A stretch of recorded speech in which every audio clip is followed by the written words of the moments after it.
Notre Père Céleste, un mot de toi compterait plus que tout ce qu'un homme, à n'importe quel moment, pourrait faire ou dire, parce que les gens attendent de te voir toi. Et nous te remercions parce que ces gens sont dans une grande attente. Ils s'attendent à ce que quelque chose se produise. Et quand les gens ont soif de quelque chose, que la profondeur appelle la profondeur, il faut obligatoirement qu'il y ait une profondeur pour répondre à cet appel. Et c'est pour ça que nous sommes ici ce soir, parce que ces ministres et ces gens avaient à cœur de nous faire venir pour une réunion, en vue de solliciter tes faveurs et tes bénédictions, car ils croient que tu guériras les malades, que tu sauveras les perdus et que tu manifesteras ta parole. Nous te prions, Père Céleste, de nous accorder cela, alors que nous nous attendrons humblement à toi, soir après soir. Qu'il y ait une puissante effusion du Saint-Esprit, et que chaque personne devienne aveugle à tout ce qui l'entoure, à tout sauf à Dieu. Qu'il y ait un grand cri parmi les gens, qu'ils soient assoiffés de Dieu, au point qu'un réveil se produira dans toute cette région et que chaque église sera bondée de gens. Des pécheurs imploreront à grands cris la miséricorde de Dieu. Et le Saint-Esprit guérira les malades, fera marcher les boiteux, ressuscitera les morts et accordera ces choses qui ont été promises dans ta parole. Viens, Seigneur Jésus, et accomplis ta promesse. Viens à nous ce soir. Nous croyons que tu es le même, hier, aujourd'hui et éternellement, que tes promesses ne peuvent pas faillir. Les cieux et la terre passeront, mais ta parole ne faillira pas.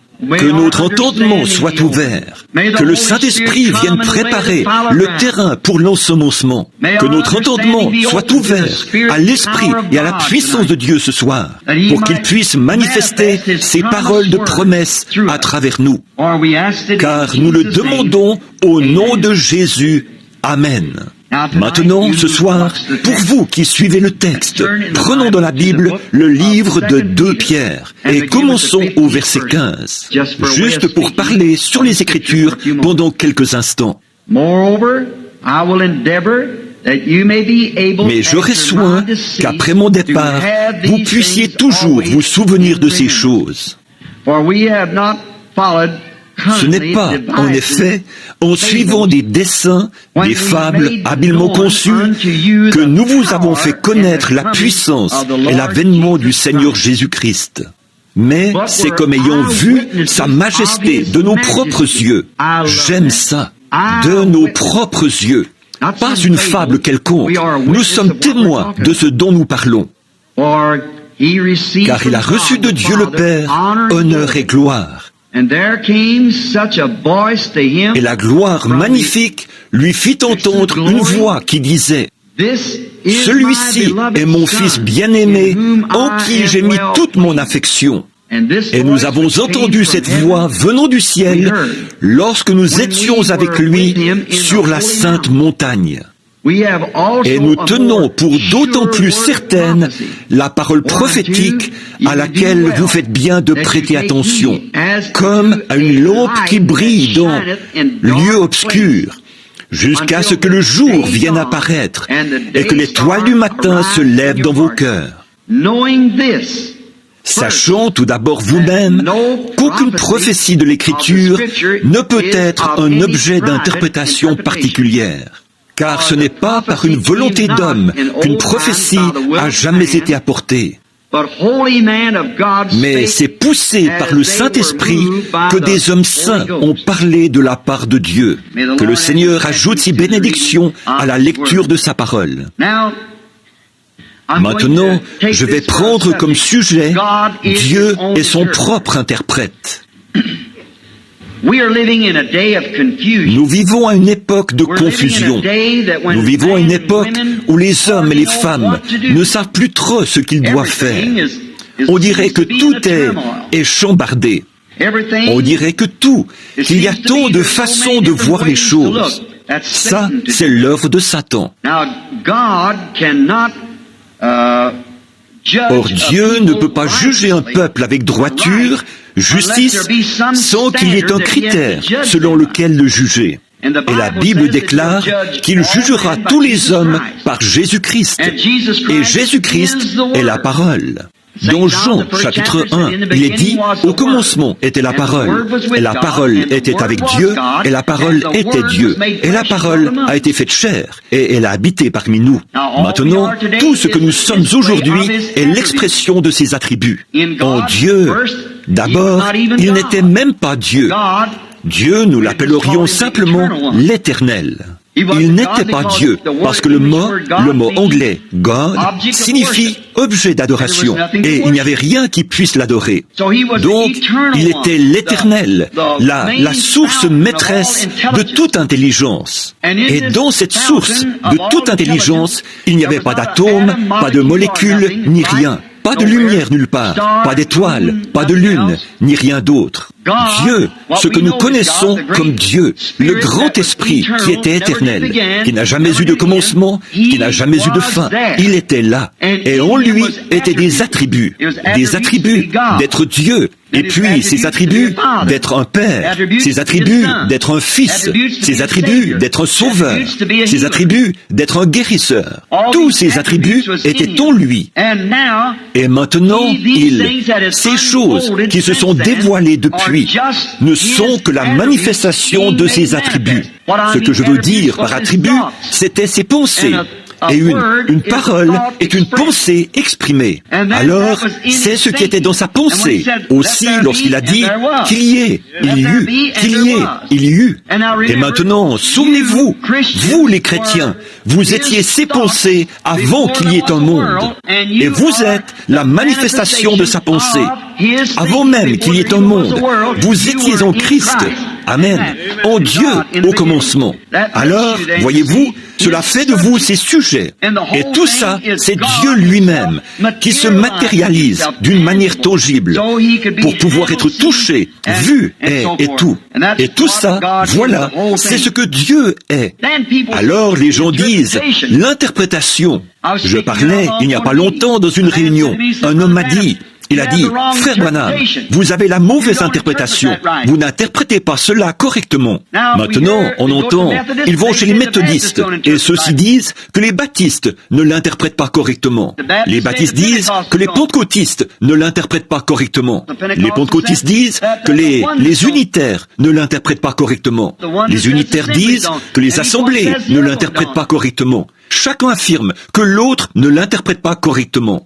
Dieu est son propre interprète. Il n'a pas besoin que qui que ce soit interprète pour lui. Il fait l'interprétation par lui-même. Quel est l'homme qui peut interpréter Dieu? Dieu est son propre interprète. Maintenant, Pierre parle ici, nous voyons qu'au commencement, quand Dieu a dit que la lumière soit et que la lumière fut, on voit là l'interprétation. Quand Dieu a dit quelque chose et que la chose s'est manifestée, alors voilà l'interprétation de Dieu, qui indique que sa parole est vraie. Voyez, quand il a dit que la lumière soit, c'était dans sa pensée d'abord, avant que la lumière existe. Quand il a dit que la lumière soit, la lumière a jailli dans les cieux. En voilà l'interprétation. Personne n'a besoin d'interpréter cela, car Dieu l'a dit, et voilà, c'est arrivé. Quand Dieu parle et que la chose se manifeste, voilà l'interprétation de sa parole. Pourquoi les hommes ne peuvent-ils pas voir ça? Pourquoi les gens ne le voient-ils pas?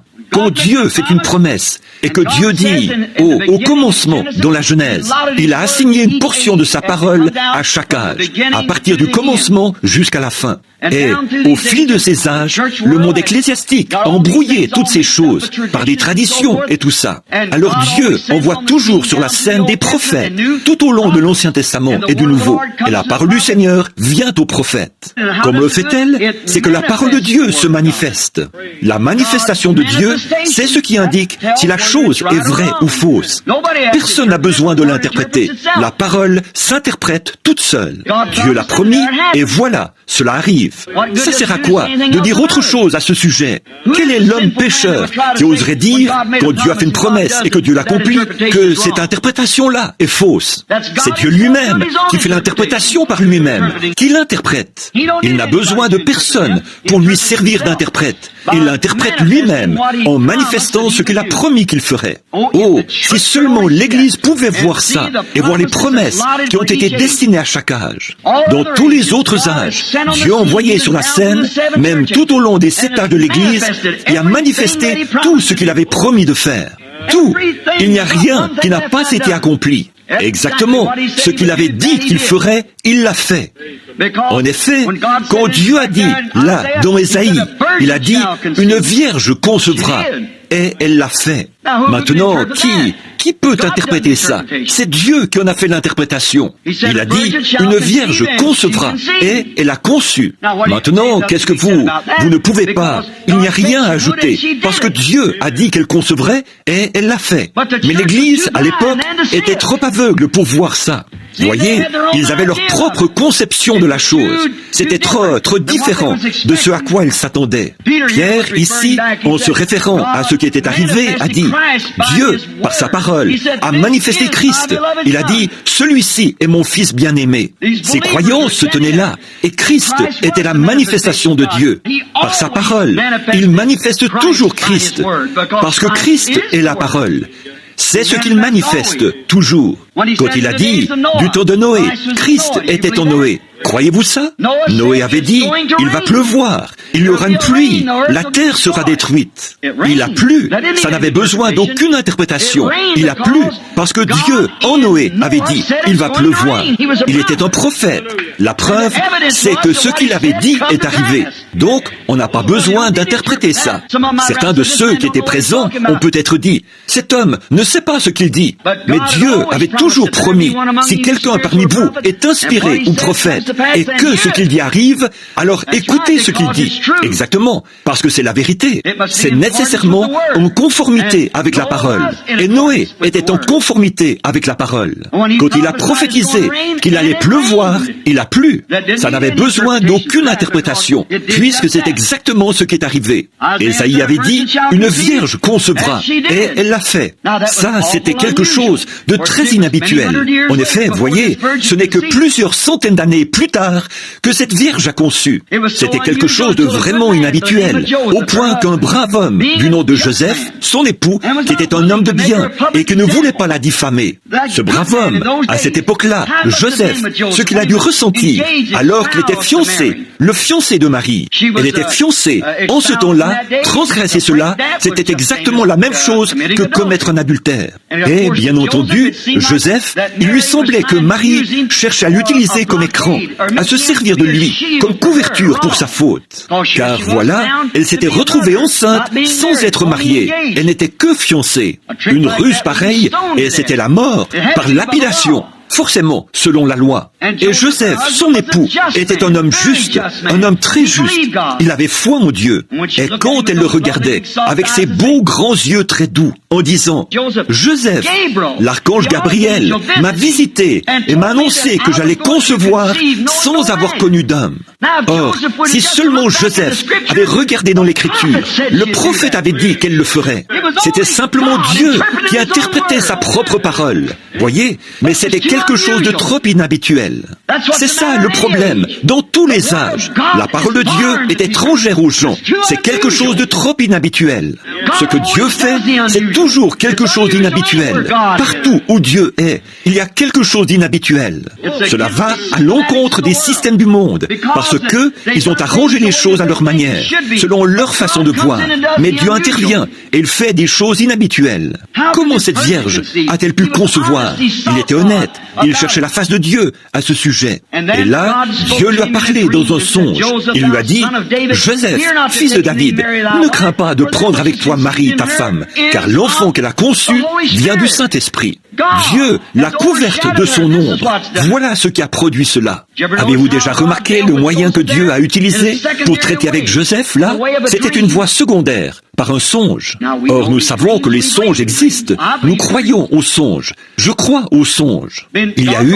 Dieu a toujours traité avec les gens au moyen des songes. Par contre, les songes sont une voie secondaire, voyez?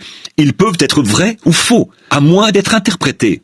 Mais celui-là n'avait besoin d'aucune interprétation. C'était Dieu lui-même qui parlait directement à Joseph. Parce qu'à cette époque-là, il n'y avait pas de prophète dans le pays pour interpréter. Ça faisait 400 ans qu'il n'y avait pas eu de prophète. Alors, à défaut d'avoir un prophète, le meilleur moyen pour Dieu de s'occuper du bien-être de son propre fils, c'était de parler à Joseph dans un songe et sans interprétation. Il a dit, cette femme a raison, ce saint enfant qui était conçu en elle est le Fils de Dieu. Ça n'avait besoin d'aucune interprétation. Dieu fait l'interprétation par lui-même, au cœur honnête, sincère. Hommes et femmes qui regardez cette chose qui est mystérieuse. Si vous êtes honnête et sincère, et si vous croyez, Dieu a un moyen de vous l'interpréter.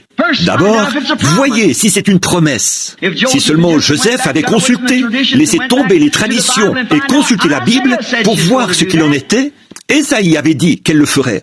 Et les choses qui avaient été annoncées, sa naissance et toutes ces choses avaient été annoncées par les Écritures, par les saints prophètes, comme l'a dit Pierre. Et personne n'a le droit d'y ajouter une interprétation particulière. C'est exactement ce que Dieu avait dit qu'il arriverait. Il était la manifestation de la parole de Dieu promise pour ce jour-là. Dieu l'avait dit, alors voilà, c'est arrivé. L'affaire était réglée. Jésus a dit, quand il était sur terre, alors que les gens n'arrivaient pas à comprendre son ministère, c'était trop glorieux, trop phénomène. Il n'y arrivait pas, trop phénoménal, plutôt. Il n'arrivait pas à le comprendre. Il a dit, sondez les Écritures.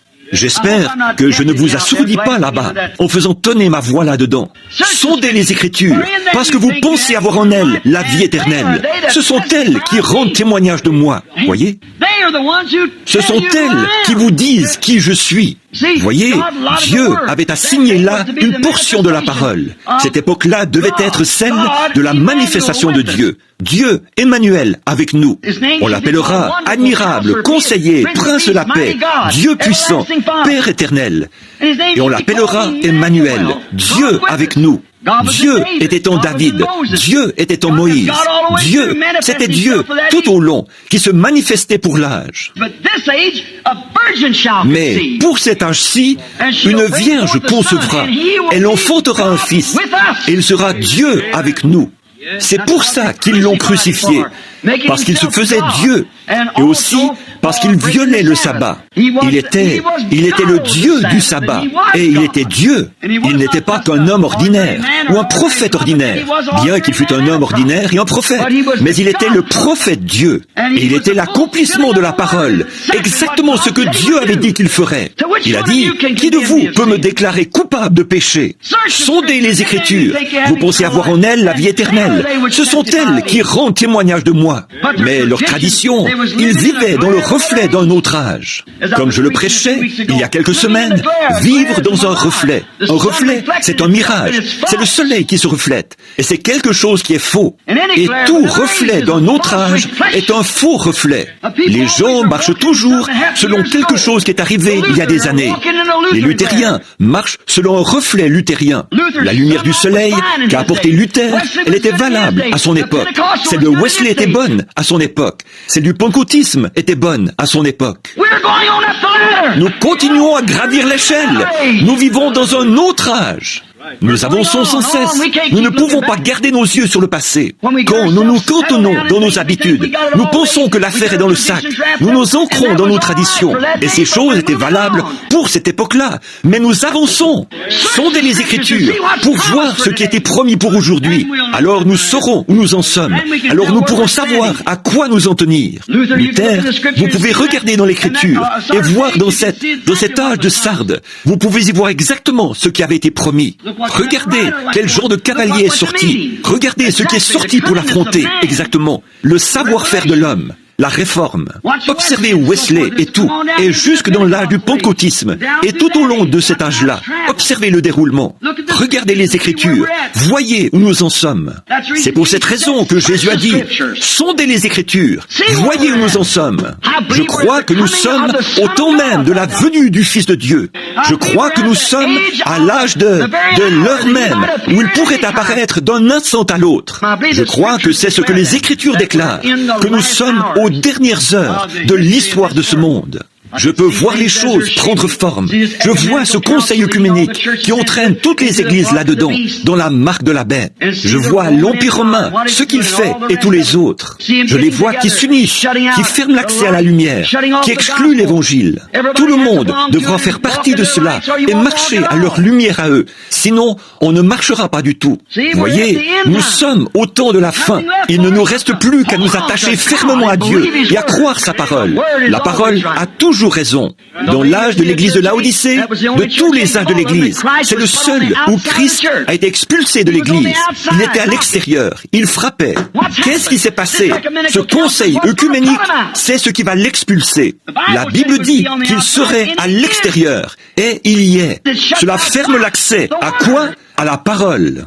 Et il est la parole. Il a toujours été la parole. Et il est encore la parole ce soir. Il est la parole. La Bible dit, la parole est plus tranchante, plus efficace qu'une épée à 2 tranchants. Hébreux chapitre 4. Elle discerne les pensées et les intentions du cœur. Voilà ce qu'était la parole. Ils auraient dû reconnaître qui il était quand Jésus a dit ça, ce jour-là. Remarquez ce qu'il a fait. Un jour, il se tenait là, au tout début de son ministère. Un homme est venu à lui. Il s'appelait Simon, Simon Pierre. Et lorsque Pierre a posé son regard sur lui et l'a vu, Jésus lui a dit, « Tu t'appelles Simon, et tu es le fils de Jonas. » Il devait bien savoir que Moïse avait dit, « L'Éternel votre Dieu suscitera un prophète semblable à moi, et vous devrez l'écouter. » Voici un homme qui ne l'avait jamais vu de sa vie, qui lui dit, « Tu t'appelles Simon, et tu es le fils de Jonas. » Eh bien, il a tout de suite su que ça ne pouvait être que... Il n'avait pas eu de prophète depuis des centaines d'années. Et voici un homme qui lui dit qui il est. Ce n'est pas étonnant qu'il ait pu recevoir cela. Philippe, à ce moment-là, est allé trouver Nathanaël, qui était sous un arbre, et il l'a amené à Jésus. Jésus a dit, voici un Israélite dans lequel il n'y a point de fraude. Il a dit, Rabbi, d'où me connais-tu? Il a dit, avant que Philippe t'appelle, quand tu étais sous l'arbre, je t'ai vu. Il a dit, Rabbi, tu es le Fils de Dieu, tu es le roi d'Israël. Il savait que c'était lui. Quoi? Ça n'avait besoin d'aucune interprétation. Jéhovah l'avait dit. Il y avait là ceux qui ne croyaient pas ça. Ils disaient, cet homme est Belzébul. Il emploie un genre de stratagème. C'est un diseur de bonne aventure, ou quelque chose comme ça. Jésus les a regardés et il a dit, eh bien, vous dites cela contre le Fils de l'homme, cela vous sera pardonné. Mais quand le Saint-Esprit sera venu faire la même chose, si vous parlez contre cela, il ne vous sera jamais pardonné, ni dans ce siècle, ni dans le siècle à venir. Il prophétisait pour notre époque à nous, le jour que nous allions connaître. Car il est le même, hier, aujourd'hui, éternellement. Souvenez-vous, c'était Jésus-Christ qui était en Moïse. C'était Jésus-Christ qui était en David. Quand David, le fils de David, est monté sur la montagne, un roi rejeté, et qu'il a pleuré sur Jérusalem, c'était nul autre que Christ en lui. En effet, à peu près 800 ans plus tard, le fils de David, du haut de la montagne des Oliviers, a regardé Jérusalem et a pleuré. Il a dit, Jérusalem, Jérusalem, combien de fois ai-je voulu te prendre sous mes ailes, comme une poule rassemble ses poussins, mais tu ne l'as pas voulu. Quand Joseph était en prison, c'était Jésus. Quand il était vendu pour presque 30 pièces d'argent, c'était Jésus. Quand il est devenu le bras droit de Potiphar, c'était Jésus. Quand il s'est assis à la droite de Pharaon, quand il sortait, tout le monde, la trompette sonnait, et tout le monde devait fléchir le genou. C'était Jésus. Personne ne pouvait venir à Pharaon sans passer par Joseph. Personne ne peut venir à Dieu sans passer par Jésus. C'était Jésus, la parole prophétisée qui s'accomplissait, annoncée par des ombres et des types. Quand Jésus était ici sur terre, il a fait la même chose que ce qu'avaient fait les prophètes. Et c'est comme ça qu'ils ont su qu'il était la manifestation de Dieu, de sa parole. Ça n'avait pas besoin d'être interprété. Quand Nathanaël a vu cela, il s'est prosterné et a dit, « Tu es le roi d'Israël, le Fils de Dieu, le roi d'Israël. » Nous savons que personne ne peut faire ceci. Nicodème est venu de nuit. Il a dit la même chose de la part des pharisiens. Mais vous voyez, ils étaient tellement accrochés à leur conseil œcuménique qu'ils ne pouvaient pas accepter cela. Il a exprimé ce qu'il disait. Il a dit, « Rabbi, nous, c'est qui? Leur conseil.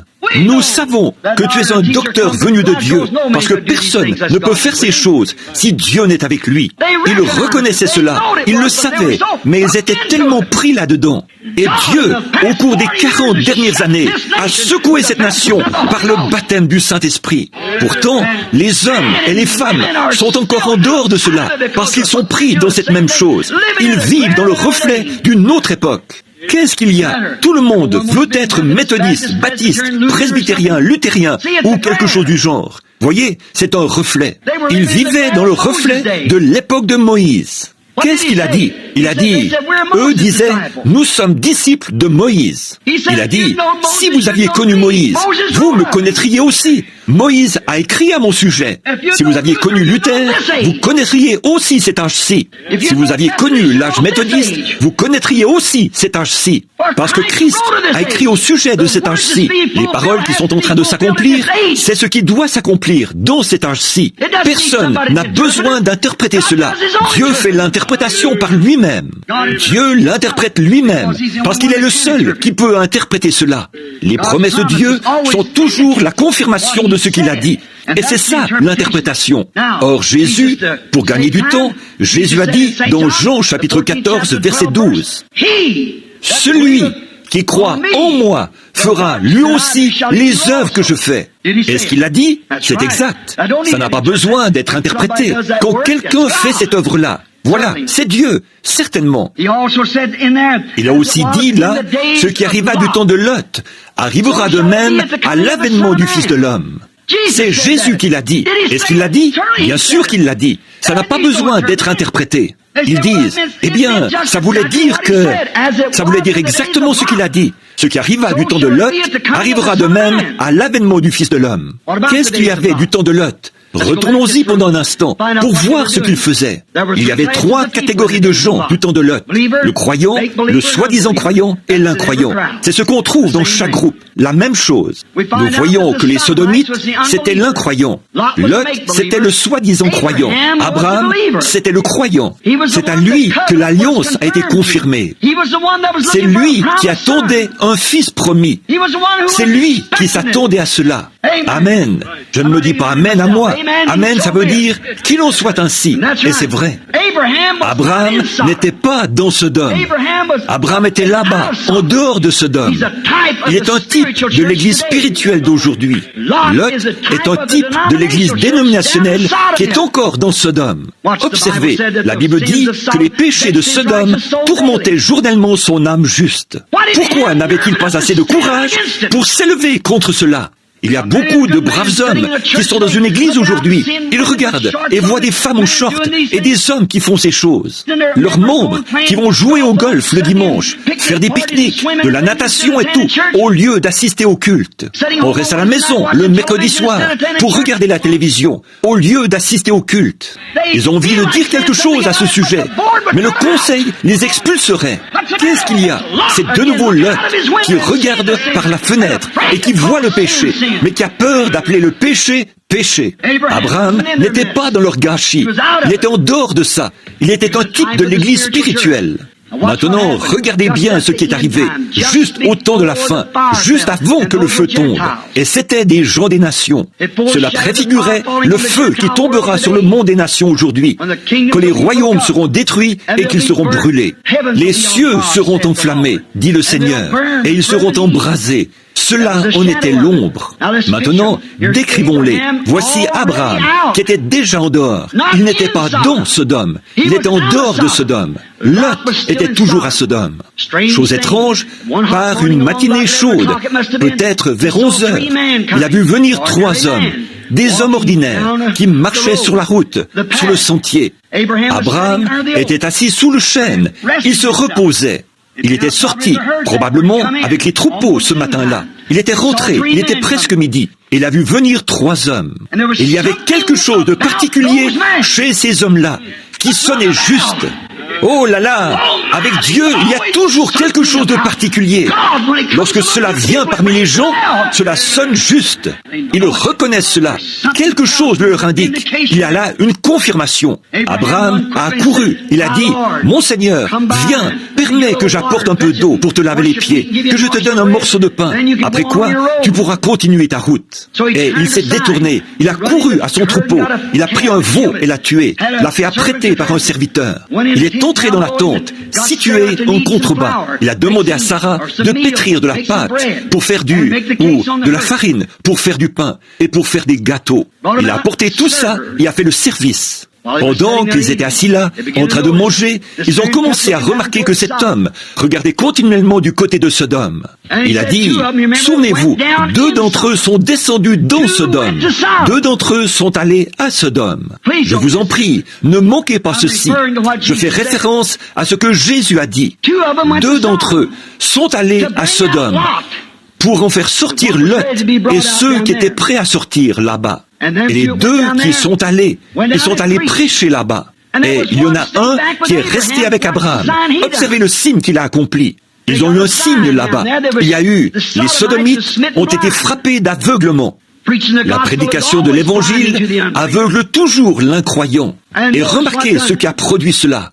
Or, il y en a un qui est resté là et qui a accompli un signe devant Abraham. Maintenant, avez-vous déjà remarqué, n'importe quel historien, remontez le cours des Écritures, remontez le cours de l'histoire. Il n'y a jamais eu, pas une seule fois, au cours des âges de l'Église, un homme qui soit allé vers les églises dénominationnelles, là-bas dans le monde, là-bas dans les dénominations. Jamais auparavant, un homme dont le nom se termine comme Abraham, H-A-M. Mais aujourd'hui, ils en ont un, G-R-A-H-A-M. C'est vrai. Il va là-bas, il les appelle à sortir. Il accomplit là un travail formidable. Graham, Billy Graham, le serviteur de Dieu, là-bas, parmi les dénominations, les politiciens et toutes ces choses. Il combat tout ça. L'autre jour, quand on voulait qu'il se présente comme candidat à la présidence, il a refusé catégoriquement. Que Dieu le bénisse pour ça. Voyons, ces compagnies de whisky, ils n'auraient même pas réussi la première étape. Voilà ce qui serait arrivé. Elles auraient dépensé des milliards de dollars, vu que, de toute façon, ils les auraient éliminés, ces compagnies de cigarettes et de choses comme celle-là. Voyez, il est là-bas comme messager de Dieu aux sodomites. Exactement. Mais souvenez-vous, il y en a un qui est resté là avec Abraham. Un autre homme, pas les 2, qui sont descendus là-bas, comme des évangélistes modernes, qui sont descendus prêcher là-bas. Remarquez, il y en a un qui est resté là, 2 sont descendus là-bas, et un est resté ici avec Abraham. Et celui qui est resté avec Abraham lui a donné un signe. Maintenant, observez, son nom était Abraham, et celui de sa femme, Sarai. Juste un jour ou 2 avant cela, Dieu lui était apparu et lui avait dit, « Je change maintenant ton nom d'Abraham en Abraham. » Voyez, G-R-A-H-A-M, c'est 6 lettres, l'homme. Mais A-B-R-A-H-A-M, c'est 7 lettres. H-A-M, une terminaison en H-A-M. Donc ici, dans l'église spirituelle, il y en a un qui est envoyé là à Abraham. Et remarquez ce qu'il a dit. Il a dit Abraham, non pas Abraham, Abraham. Où est ta femme? Non pas S-A-R-A-I, S-A-R-A. Où est ta femme, Sarah? Regardez bien ce qu'il a dit. Elle est dans la tente, derrière toi. Et il a dit, je te visiterai. Je vais te visiter. Vous voyez, ce pronom personnel, lui, selon la promesse qu'il avait faite. C'était Dieu. Il a dit, je vais te visiter. Et Sarah, exprimée comme ça, nous pourrons tous comprendre. Harry par en dessous. En elle-même. Elle a dit, moi, une vieille femme, à 100 ans, mon Seigneur, lequel était Abraham, est vieux aussi. On n'a plus l'âge de faire comme les jeunes.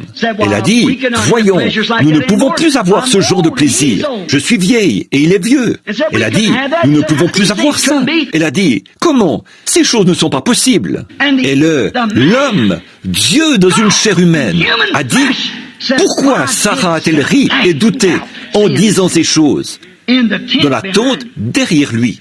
Maintenant, voyez, si ce n'est pas là le ministère même qu'a exercé Jésus-Christ. Il regardait l'auditoire et connaissait leurs pensées. Il a dit à Pierre qui il était et comment s'appelait son père. Il l'a dit à Nathanaël. Il a dit à la femme au puits, quand elle a dit, il a dit, va me chercher à boire, ou apporte-moi à boire. Elle a dit, Seigneur, il n'est pas de mise pour toi pour vous, les Juifs, de parler aux Samaritains. Nous n'avons pas de relation entre nous. Il a dit, mais si tu savais à qui tu parles, c'est toi qui me demanderais à boire. La conversation s'est poursuivie. Il a dit, va chercher ton mari et viens ici. Elle a répondu, je n'ai pas de mari. Il a dit, tu as eu raison de dire cela, car tu en as eu 5. Elle a dit, Seigneur, regardez la différence entre elle et les sacrificateurs de ce temps-là, ce conseil qui vivait dans le reflet d'une autre époque. Eux, ils ont dit, c'est le diable. Il fallait bien qu'ils disent quelque chose à leur assemblée, parce qu'il fallait une réponse. Mais qu'a fait cette pauvre petite femme qui avait cette semence prédestinée dans son cœur? Elle en avait eu assez de ce genre de choses, et s'était alors mise à faire le trottoir comme prostituée. Mais quand elle a vu cela, elle a dit, Seigneur, je vois que tu es prophète. Nous n'en avons pas eu depuis 400 ans. Et on nous dit que quand le Messie viendra, il fera ces choses. Oh là là, cette semence qui se trouvait là a tout de suite pris vie. Pourquoi? Ça n'avait pas besoin d'être interprété. Jésus a dit, je suis, moi qui te parle. Ça n'avait pas besoin d'être interprété. Il avait accompli le miracle et attesté qu'il était bien le Messie. Amen. Il a rendu témoignage que c'était là exactement ce que Dieu avait promis. L'Éternel ton Dieu suscitera un prophète comme moi, avait dit Moïse. Qu'est-ce que c'était? Une confirmation de l'Écriture. Elle s'en est allée dans la ville en courant et elle a dit, venez voir un homme qui m'a dit ce que j'ai fait. Ne serait-ce point le Christ? N'est-ce pas lui? Il m'a dit ce que j'ai fait. Maintenant, remarquez, Jésus, c'était lui dans cet homme là-bas qui, le dos tourné à la tente, a dit ce que Sarah pensait à l'intérieur de la tente. La parole de Dieu dit, dans Hébreux au chapitre 4, il dit ceci, la parole de Dieu est plus efficace et plus tranchante qu'une épée à 2 tranchants, pénétrante jusqu'à partager la moelle des os. Elle discerne les pensées et les intentions du cœur. C'est la parole. Et chaque fois qu'un prophète venait, il venait avec la parole. Et il était la parole pour cet âge-là. Et qu'est-ce que cela produisait? Un prophétiseur qui discernait les pensées qui étaient dans le cœur. C'est ce que cela produit en Jésus-Christ, parce qu'il était la plénitude de la parole. Et Jésus a dit, ce qui arriva du temps de Sodome arrivera de même à l'avènement du Fils de l'homme. L'Esprit de Dieu allait venir sur terre sous la forme d'êtres humains. Dieu manifesté dans la chair humaine. Amen. Voyez-vous cela? Et ferait la même chose que ce que Dieu, dans une chair humaine, avait fait là-bas à Sodome. Rappelez-vous, ils attendaient un fils promis. Et juste après cela, le fils promis est arrivé. C'est le dernier signe que Sodome et le groupe d'Abraham ont vu avant la venue du fils promis. Avez-vous remarqué ça? Et l'église spirituelle est maintenant arrivée à cette heure-là. Quelqu'un disait, frère Branham, avez-vous dit que c'était Dieu? La Bible dit que c'était Dieu. Ça n'a pas besoin d'être interprété. Il est Elohim. C'est comme ça qu'Abraham l'a appelé. N'importe quel lecteur de la Bible sait cela. Elohim, celui qui est entièrement suffisant. Il était le premier, le dernier, le commencement, la fin. Elohim. Abraham l'a appelé Elohim. Dieu, en hébreu, c'est en lettres majuscules, Elohim, tout comme au commencement Dieu, Elohim. Il était Elohim, manifesté dans une chair humaine, portant des vêtements d'humains, mangeant de la nourriture d'humains. Amen. Un signe indiquant que dans les derniers jours, Dieu apparaîtra de nouveau parmi son peuple, dans la chair humaine. Amen. Jésus a dit, vous ferez, vous aussi, les œuvres que je fais. Et ce qui arriva du temps de Sodome arrivera de même à l'avènement du Fils de l'homme. Amen. Ça n'a pas besoin d'être interprété. Ça a besoin d'être manifesté. C'est ça qu'il faut. Amen. Croyez-vous cela? Courbons la tête. Notre Père Céleste, nous te présentons ta promesse ce soir, car c'est toi qui as dit ces choses. Tu les as promises. Personne d'autre que toi ne peut faire vivre ta parole. Tu as dit que la lumière soit, et la lumière fut. Personne n'a à interpréter cela. La chose s'est manifestée. Comme nous avons cité Ésaïe le prophète, une vierge concevra, elle l'a fait. Ça ne demande aucune manifestation, elle l'a fait. C'est ce qui est arrivé. Tu as dit que quand il viendrait, il naîtrait à Bethléem. De Bethléem, en Judée, n'es-tu pas la moindre entre toutes les principales villes de Juda, d'Israël? Mais de toi sortira le chef de mon peuple. Les choses qu'il ferait, ce qu'il s'écrirait à la croix, qu'on le condamnerait, qu'on lui percerait les mains et les pieds. Il était blessé pour nos transgressions et brisé pour notre iniquité. Le châtiment qui nous donne la paix est tombé sur lui. C'est par ses meurtrissures que nous avons été guéris. Et ce que David a dit, je n'abandonnerai pas son âme dans le séjour des morts, et je ne permettrai pas que mon sein voie la corruption. Et le troisième jour, avant la fin des 72 heures, après lesquelles la corruption s'installerait dans son corps, la parole de Dieu disait qu'il ressusciterait. Ils ont dit qu'on avait dérobé son corps, et ils le croient toujours. Mais nous, Seigneur, nous croyons ta parole. Elle a été manifestée. Jésus-Christ est ressuscité. Et il a dit, voici, je suis avec vous tous les jours, jusqu'à la fin du monde. Nous croyons que tu es ici ce soir. Nous croyons que tu es Jésus-Christ ici ce soir, autant que tu l'as toujours été. Et tu cherches simplement des yeux, des bras, des jambes, une bouche, des âmes, des corps que tu pourras utiliser pour te manifester. Ô Dieu, sanctifie-nous ce soir pour que nous puissions voir Jésus-Christ le vivant vivre parmi nous. Qu'il vienne. Cela se passera alors comme pour ces Grecs affamés qui sont venus ce jour-là et qui ont dit, Monsieur, nous voudrions voir Jésus. Et ils l'ont vu. Oh, quelle joie ils ont dû ressentir quand ils ont posé leur regard sur lui. Oh Dieu, tu es le même aujourd'hui. Et tu as promis que si nous avions faim, nous aussi, nous pourrions te voir. Encore un peu de temps, et le monde ne me verra plus, l'incroyant. Mais vous, vous me verrez, car je serai avec vous, et même en vous, jusqu'à la fin du monde. Nous savons que tu es le même, hier, aujourd'hui, éternellement. Seigneur, les paroles ont été prononcées, cela a été écrit. Alors maintenant, que cela se fasse pour la gloire de Dieu, pour montrer qu'il tient sa parole. Amen. Que Dieu vous bénisse. Je vais former la ligne de prière. Je crois que Billy a dit qu'il avait distribué les cartes de prière de 1 à 100, ou quelque chose comme ça. Il n'est pas ici en ce moment. Quel est le numéro de carte de prière? Que quelqu'un regarde au verso de ça. Ce sera un numéro et une lettre. A, B, C, D ou... Qu'est-ce que c'est? A? Très bien. Prenons A, numéro 1, 2, 3, 4, 5. Commencez à vous lever comme ça. A, numéro 1, numéro 2, numéro 3, numéro 4. 4. Je ne l'ai pas vu se lever. La carte de prière numéro 4. 1, 2, 3, prière. Peut-être que la personne ne peut pas se lever. Si c'est le cas, que quelqu'un regarde la carte de son voisin. Il se peut qu'il ait une carte, mais soit incapable de se lever. Rapidement maintenant. La voilà. 4, 5. La carte de prière numéro 5. 6, 7, 8, 9. 10, 11, 12. Maintenant, commencez à vous avancer ici, dès que votre numéro est appelé.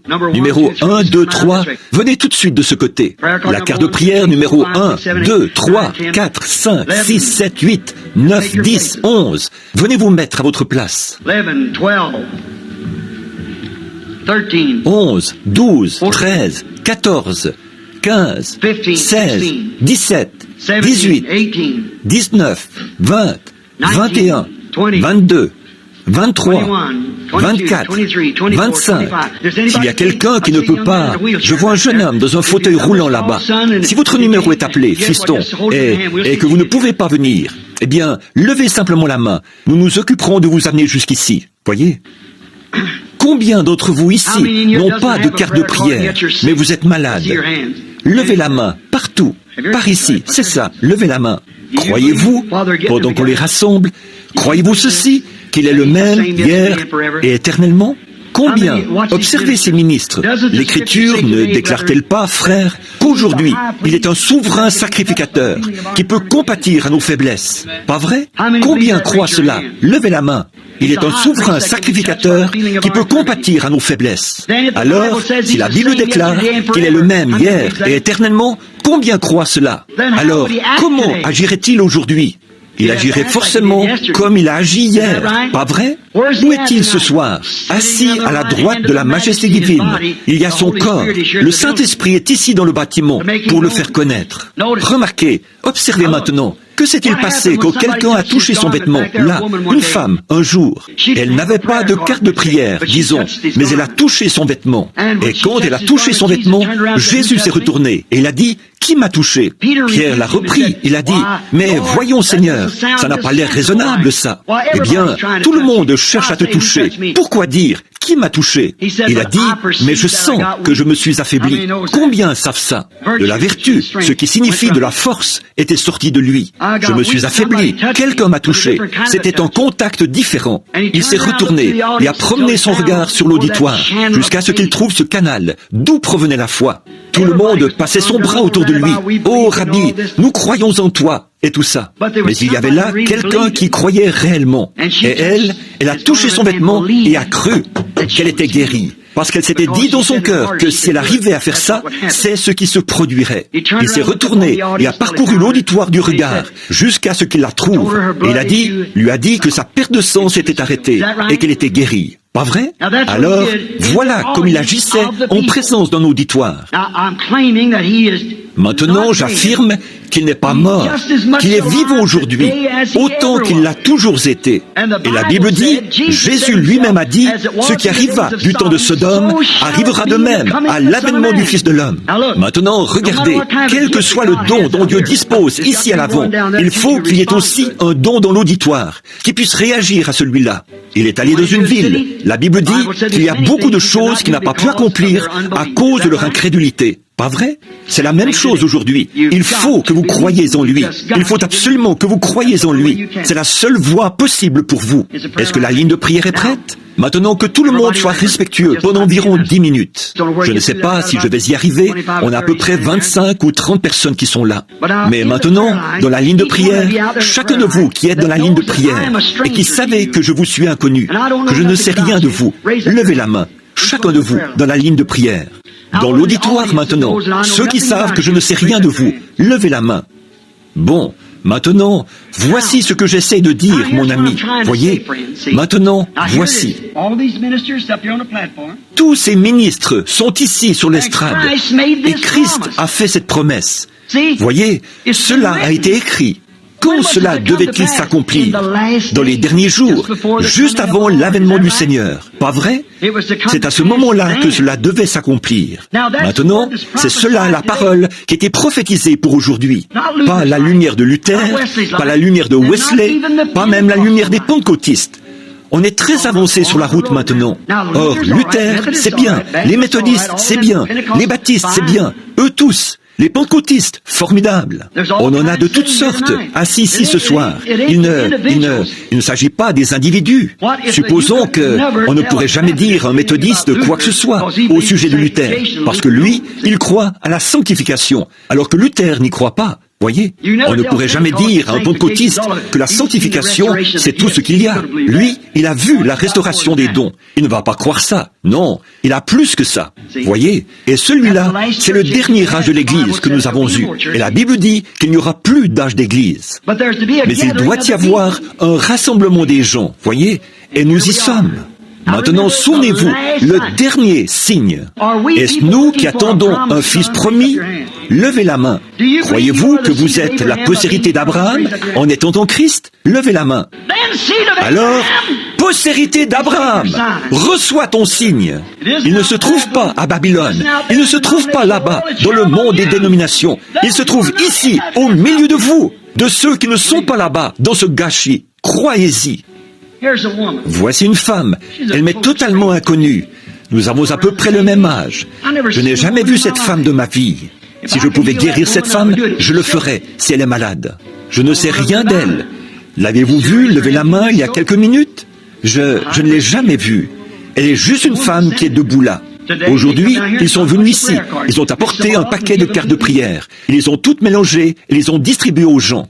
Quelqu'un a reçu le numéro 1 ici, le numéro 10 là-bas, le numéro 15, le numéro 7, le numéro... Voilà, comme ça. On les mélange toutes, là, devant vous, chaque jour. Et quand on les appelle, on les appelle. Elles sont un peu partout dans la salle, voyez ? Mais vous n'avez même pas besoin d'avoir une carte de prière. Restez simplement assis là et croyez. Pourquoi ne pincez-vous ce soir? Prenons conscience de l'heure où nous vivons. Voyez, elle est maintenant presque écoulée, mon ami. Presque écoulée. Maintenant, si le Dieu d'Abraham a ressuscité Jésus-Christ d'entre les morts, et ce Jésus a promis que dans les derniers jours, les signes mêmes qu'Abraham, que l'ange, qui était Dieu dans une chair humaine, avait opéré devant Abraham, juste avant que le Fils premier arrive. Jésus a dit que la même chose se produirait aujourd'hui. Maintenant, nous voyons les puissances atomiques et les dénominations, toutes, le gâchis dans lequel elles se trouvent. Nous voyons un Billy Graham là-bas, et un Oral Roberts, et tous ces gens qui sont là-bas, le messager pentecôtiste et le messager dénominationnel qui sont là. Nous voyons tout cela se dérouler. Ils exécutent le signe. Billy Graham, un théologien hors pair, ce à quoi croient les dénominations. Oral Roberts, un guérisseur hors pair, exactement ce que les pentecôtistes. Mais écoutez, il était promis autre chose à la postérité d'Abraham.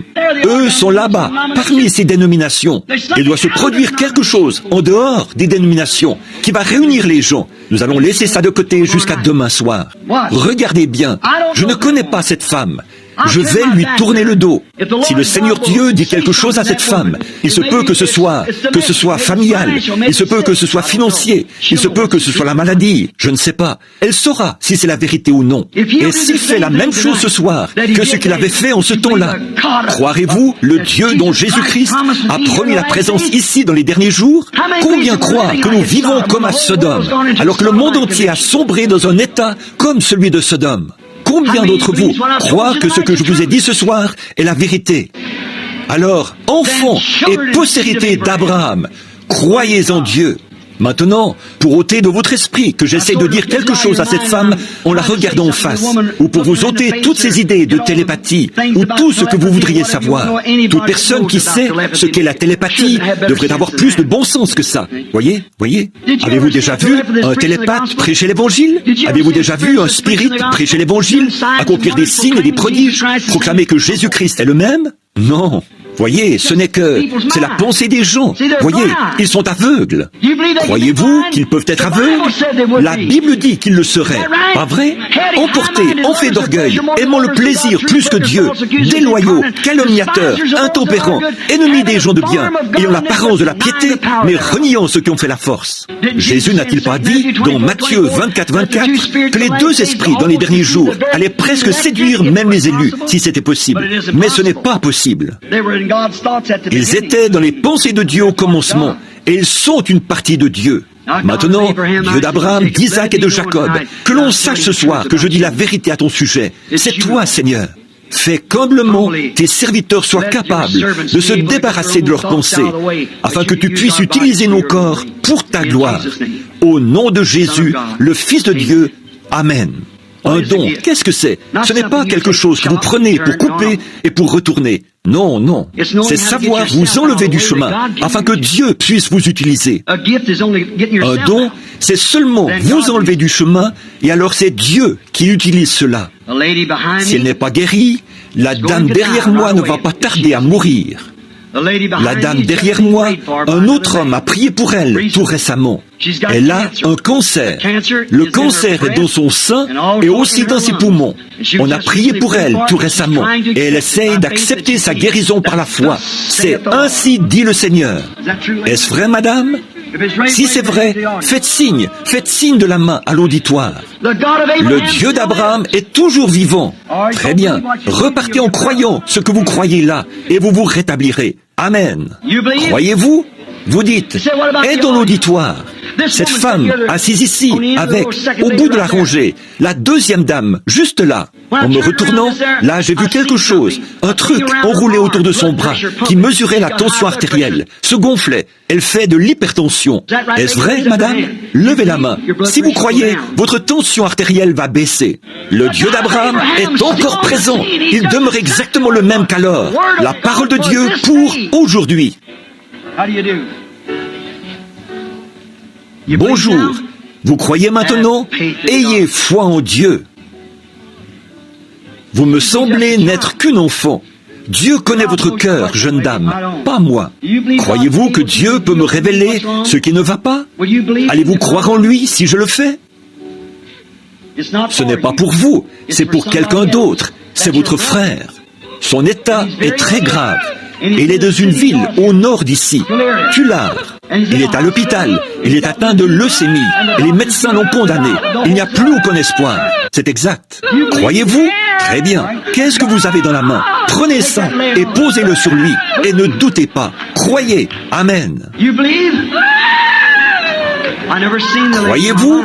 Je n'ai jamais vu cette dame de ma vie. Mais Dieu reste toujours Dieu. Maintenant, dites-moi, quel être humain peut faire ça? L'être humain n'a pas en lui la capacité de faire ça.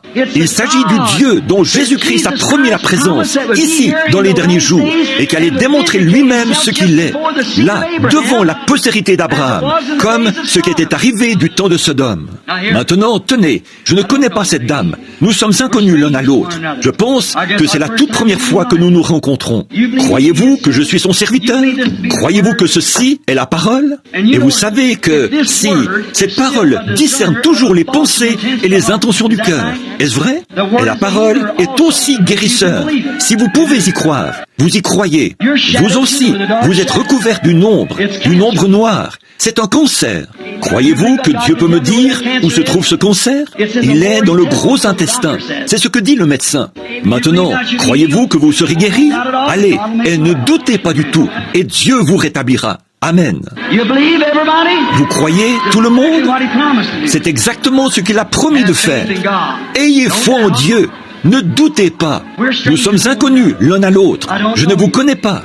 Si nous sommes inconnus, pour que l'auditoire le sache, levons les mains. Je n'ai jamais vu cette femme de ma vie. Croyez-vous là-bas? Croyez-vous que c'est Jésus-Christ? Qu'est-ce que c'est? C'est sa parole. Quand les gens rejettent cela, ce n'est pas un homme qu'ils rejettent. Ils rejettent la parole. C'est la parole qui était à l'extérieur, qui ne pouvait pas revenir à l'intérieur. Maintenant, cette dame est inconnue. Je ne l'ai jamais vue de ma vie. Dieu est guérisseur. Il se peut que ce ne soit pas pour la guérison. Il se peut que ce soit pour autre chose. Mais si Dieu m'explique quel est votre problème, allez-vous me croire?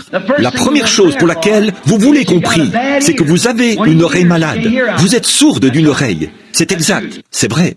Et puis, vous avez une habitude, et vous voulez vous débarrasser de cette habitude, celle de fumer la cigarette.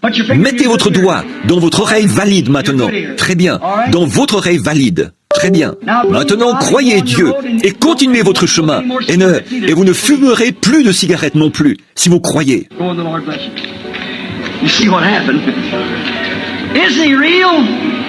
Allez, et que le Seigneur vous bénisse.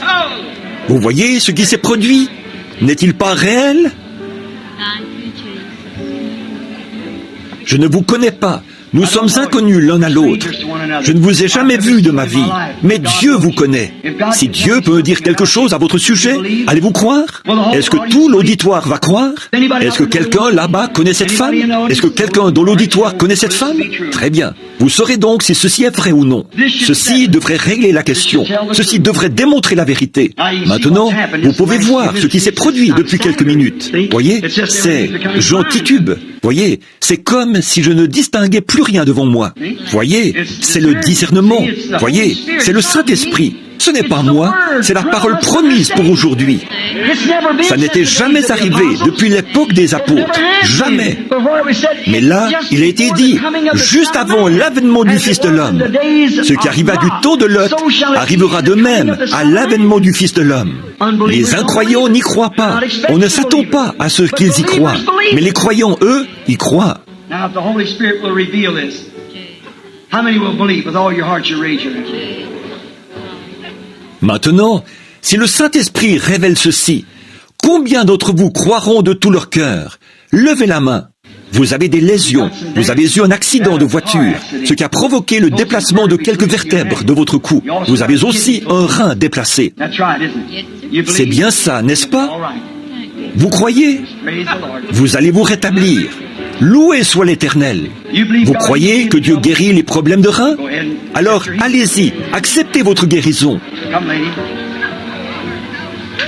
Venez, madame, regardez par ici. Vous croyez que Dieu guérit les maladies de cœur? Très bien, continuez votre chemin, croyez, et votre cœur se rétablira. Venez, vous croyez que Dieu peut guérir votre dos, vous rétablir? Alors, allez votre chemin, et croyez-le. Croyez simplement Dieu, c'est tout ce que vous avez à faire. Venez, madame. Vous croyez que Dieu guérit les problèmes d'estomac? Allez manger votre souper. Croyez de tout votre cœur. Venez. Vous croyez que Dieu peut guérir l'arthrite? Alors allez, croyez et faites, et Dieu vous rétablira. Très bien, venez. Vous croyez de tout votre cœur? Vous croyez? Encore l'arthrite. Croyez-vous que Dieu peut vous rétablir? Allez votre chemin. Croyez-le. Dites, merci Seigneur. Combien croient dans l'auditoire? Croyez-vous? Cette dame assise ici, qui porte une robe rouge, qui lève la main, juste ici, elle souffre d'hypertension. Vous croyez que Dieu peut vous rétablir? Vous le croyez? Très bien. Posez vos mains sur la dame qui est à côté de vous, là-bas, et dites-lui que sa voix va se rétablir. Amen. Voilà, c'est ça. Amen. Croyez-vous? Ayez la foi. Voici un homme, assis ici, qui souffre d'hémorragie. Croyez-vous, monsieur? Assis juste ici? Oui, vous souffrez d'une hémorragie. Vous croyez que ça va guérir? La dame, à côté de vous, souffre, elle aussi, d'hémorragie. Elle a des maux de dos. Vous croyez que Dieu va vous guérir? Vous le croyez? Levez la main et acceptez-le. Croyez. Cette dame, à côté de vous, a des problèmes de jambes et de hanches. Croyez-vous que c'est vrai, madame? Vous croyez que vous serez guérie? Eh bien, levez la main, dites, je l'accepte. Très bien. La dame à côté d'elle a une infection. Vous croyez que Dieu va guérir cette infection, jeune dame, qui portait des lunettes? Levez la main, dites, je l'accepte. Très bien, croyez-le. La dame à côté d'elle a des problèmes de reins. Croyez-vous que Dieu va guérir ses problèmes de reins, madame? Très bien, levez la main, acceptez-le. La petite fille à côté d'elle a un goitre. Croyez-vous que Dieu va guérir ce goitre? Levez la main, acceptez-le. Combien d'entre vous croient de tout leur cœur? Alors, levez-vous et acceptez-le. Levez-vous dans la présence du Dieu d'Abraham, d'Isaac et de Jacob. Au nom du Seigneur Jésus-Christ, que le Saint-Esprit descende dans le bâtiment maintenant et guérisse chaque personne qui est dans la présence divine.